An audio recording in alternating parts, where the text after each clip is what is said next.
What's up, guys? I'm Chad Barnes, and welcome to the channel. Here, it's all about real car talk, from simple fixes to smart driving tips and keeping your ride in top shape. If that sounds good to you, go ahead and give the video a thumbs up. Hit that subscribe button, and make sure you watch all the way through. There's a lot of good stuff coming. Let's get to it. Citroen waited with the output of its compact van until the end of the 2000th. C3 Picasso debuted in late 2008 and mass sales began in 2009. Technically, the car was a combination of the old platform and new motors. The PF1 platform at the moment of the model's appearance has already celebrated its 10th anniversary. That does not prevent it to stay in service even now, and the wheelbase of 2,540 mm was exactly the same as that of the compact Peugeot 207. Peugeot 207, however. The ground clearance of 174 mm, considerably higher height with the trunk increase to 500 litres and excellent geometric capacity. With a large rectangular luggage opening, allowing to drive strollers, as in a garage, put Picasso on a level higher in practicality than the usual C3. In addition, there was also something to boast inside. The rear row moves on skids in a range of 15 centimeters, and the interior is stuffed with useful options like drawers, niches and tables, though for some of them it was necessary to pay extra. The model got to Russia quickly. In Russia, sales started in 2009. Prices were quite competitive. For the base version asked $500,000 and the top version was $650,000. True, motors to us brought only gasoline, and automatic gearboxes in the first years of the C3 Picasso was nowhere. Only in 2011 it became possible to order a robotized transmission in pair with 1.6-liter engine. Restyling in 2012 slightly raised the price to 550 to 700,000 rubles. True, by 2014 to 2015, the price tags crept upward along with the rest, and for the compartment asked from 850,000 to 1 million rubles.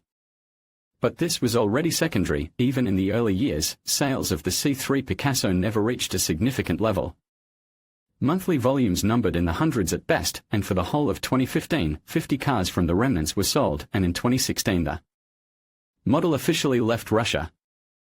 The choice on the secondary market is predictably small. At the time of writing, there were just over 150 pre-restyled cars and less than 50 restyled cars for sale on Avito.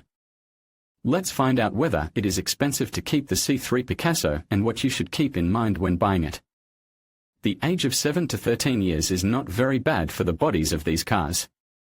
Usually, it is just small defects in typical areas on the edges of the arches, sills, front part of the hood and windshield frame. There are, of course, more specific defects. For example, the hood should be inspected not only from the outside, but also from the inside. Here the paint can also frizz and peel, especially in the front part. Front doors are rather heavy and open on a very wide angle, because of which they often sag.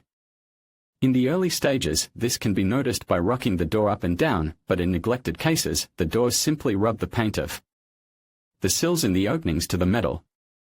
The doors themselves have moldings underneath which corrosion can sometimes develop too, nucleating in the mounting holes and reinforced by constant moisture. Thresholds here are not covered with plastic and protected only by standard anti-gravel, so that sandblasting inevitably exposes metal and starts destructive processes, especially in the zone behind front wheels. Well, the fifth door is traditionally fuzzy at the chrome molding and in the license plate niche, so it, as well as the hood, has been repainted for sure. In addition to age-related problems, the body of the C3 Picasso is also worth examining for accident problems. Many parts here, even in the original version, cost relatively little money, and the restoration of the car after an accident often makes sense. For example, the original front fender can be found for 13 to 18,000 and analogs cost 12 to 15,000. Branded a front bumper will cost 20 to 30,000, which is humane, especially against the background of non-original for the same money. However, here we are talking only about pre-restyling cars. Restyling bumper is 45 to 60,000 and only the original. Hood for 50,000 is a lot for a mass machine, but moderate by the standards of original parts, and substitutes are offered for 30 to 40,000. Windshield with Citroen markings can be found for 18 to 35,000, and there are analogs for 4 to 7,000. True, in front, in addition to the windshield itself, the side apertures coming in on the sidewalls can suffer. They are not so expensive, 5 to 15,000 per piece depending on the manufacturer, but slightly increase the cost of repair and installation. Headlights in the model are always halogen and also inexpensive, 10 to 16,000 for the original and the same money for decent analogs. Although among them there is Hella for 20 to 25,000. If this Citroen was as liquid as some other French, the chances of meeting a car restored after an accident would be very high. But you should still check any copy carefully. The PF1 platform brings with it simple and familiar suspension schemes, McPherson up front and a torsion beam at the rear. Iron here is largely common with other models on this platform, for example, Peugeot 207, and this goes in favor of the availability of non-original parts. So, the front L-shaped lever in an assembly can be bought at a price from 2,000 rubles instead of 15 to 20 for the original. The ball joint is fixed on bolts and is changed separately. The original will cost 1.5 to 2,000 and substitutes from 500 rubles. Silent blocks of the lever are also suitable for repressing and are available original for 2 to 3,000 or non-original for 500, 100 rubles. Stupic bearing in front is changed separately and even in a firm box costs 4 to 6,000. A good analog will cost a little cheaper. And cheap ones start from 1.5 thousand. Stabilizer struts are also cheap even in the original version, 1-1, 5,000 per piece, and substitutes start from 400 rubles. Front shock absorbers cost 7 to 9,000 for firm and 3 to 10,000 for analogs, and rear ones are on average a couple of thousand cheaper. The rear hub bearing is also theoretically suitable for separate replacement, but it is pressed into the brake disc. Separately it costs 4 to 6,000 for the original and 1 to 8,000 for a substitute. Well, one of the few potential investments in the rear suspension is the beam silent blocks, which are also very cheap. Even the original will cost 1,500. The brakes, as you can guess from the bearings, are all-round disc brakes and quite simple. Mechanisms on both axles, single piston with a floating bracket, the diameter of front discs, 266 or 283 mm, and at the back are used non-ventilated discs for 249 mm. Consumables, as well as in the suspension, are inexpensive. The front disc regardless of size costs 5 to 8,000 for the original and from 2,000 for analogs. Back variants are possible. The original complete with a bearing costs 8 to 10,000, substitutes without a bearing start from 2 to 3,000, and in a complex cost from 4 to 6,000 and reach up to 20,000. Handbrake here is not drum, but tightens all the same rear calipers, so it is worth checking its operability and the state of the cables. Otherwise, everything is quite budget and expensive problems will not bring. Steering is a bit more complicated. Here, an electric amplifier with a motor on the rack is used and the amplifier mechanism is not supplied separately. That is, it is possible to buy only a rack with an amplifier complete, and price tags even on the restored unit are usually six-figure. Although there are also piece variants for 50,000. Reliability of the rack does not cause any complaints, but the cost of repair still makes you check its work carefully. If the amplifier fails, you will have either to repair or to look for cheap variants. But the reassembly of the mechanical part is cheap and simple, so that knocks are much less problem than unevenness of force on a steering wheel, jerks and twitches. As mentioned above, in the early years, the C3 Picasso was offered only with a stick, and the robot, which appeared later, was not very popular anyway. Therefore, the vast majority of cars on the secondary market is equipped with a 5-speed manual BE4. It successfully worked on larger minivans of French production, so it is quite reliable and trouble-free on relatively light C3. It is necessary to keep an eye on oil level and absence of leaks. Oil seals sometimes fail. When buying, you can limit yourself to a standard check for noises on an elevator, and also check the work of synchronizers and shift mechanism on the move. The only alternative to mechanics was a 6-speed robot EGS6.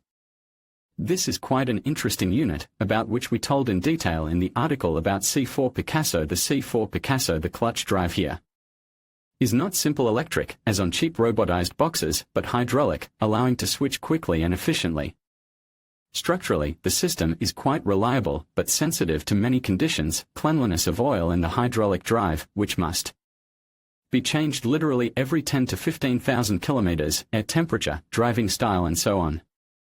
In addition, there are expensive to replace and repair components like dual-mass flywheel and the hydraulic drive itself with a pump and hydraulic accumulator. In general, this robot works better and faster than primitive designs with electrified clutch, but it is just as expensive in maintenance and repair. It is worth remembering this when choosing between 2 and 3 pedals.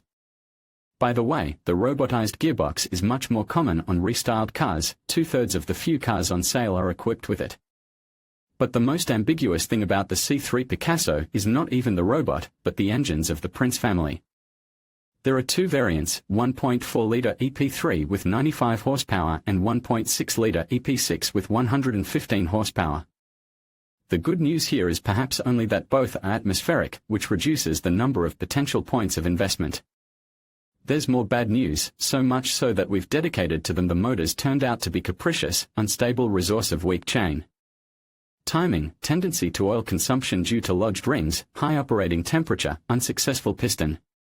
Some of this could be solved, but few people wanted to invest a lot of money in the motor of a relatively budget car, so more often the matter is limited to patching holes and bringing the motor in an acceptable condition for sale. Buying a car with these engines at the age of about 10 years should be at least conscious. It is worth studying the main weaknesses in advance and lay money for a thorough diagnosis. However, there are still chances for success, for example, if you look for a car with minimal mileage.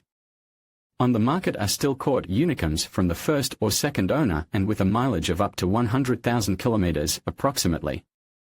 If Autoteca confirms the honesty of the mileage and accident-free history, and the diagnostics does not reveal problems with the engine, the maintenance will be inexpensive, adjusted for attention to the engine. And with proper care, 200,000 kilometers for this motor, still not the limit. In conclusion, the Citroen C3 Picasso offers a unique blend of practicality and style, making it an appealing choice for many drivers. While the price of 650,000 rubles may seem reasonable for a vehicle of its class, potential buyers should carefully consider factors such as maintenance costs, engine performance, and overall reliability. If you prioritize comfort and versatility in a compact car, the C3 Picasso could be a worthwhile investment. However, if engine performance is a critical factor for you, it may be wise to explore other options. Ultimately, the decision comes down to your personal preferences and needs. Thank you for watching, and we hope this analysis helps you make an informed choice.